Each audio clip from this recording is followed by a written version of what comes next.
నేను బండి నేర్చుకునే స్టార్టింగ్‌లో వెనక ఎవరైనా కూర్చుంటేనే నేను బండి డ్రైవ్ చేయగలిగేదాన్ని. ఒకసారి మా అన్నని అడిగాను, "అన్నా నా వెనక కూర్చుంటావా" అని.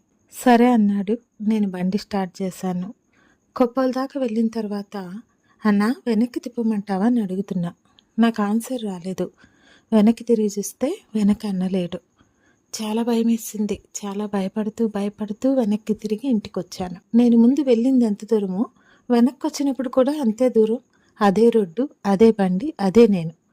కానీ వెళ్ళేటప్పుడు ఉన్న కాన్ఫిడెన్సు వచ్చేటప్పుడు లేదు. ఎందుకంటే వెళ్ళేటప్పుడు నేను నా వెనక అన్నున్నాడు అనుకుంటున్నాను.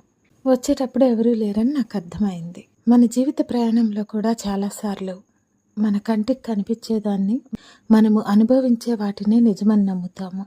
మన జీవిత ప్రయాణంలో కూడా సమస్య పరిస్థితుల్లోనూ మనుషుల్లోనూ లేదు. సమస్యను చూస్తున్నా ఆలోచిస్తున్నా నీ ఆలోచన విధానంలో ఉంది.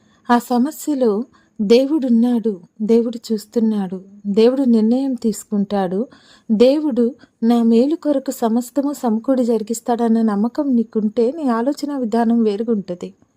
దేవుడు నన్ను పట్టించుకోవటం లేడు, దేవుడు నన్ను చూడటం లేదు అన్న ఆలోచన విధానం నీదైతే నీకు భయము, దిగులు, వేదన ఉంటుంది.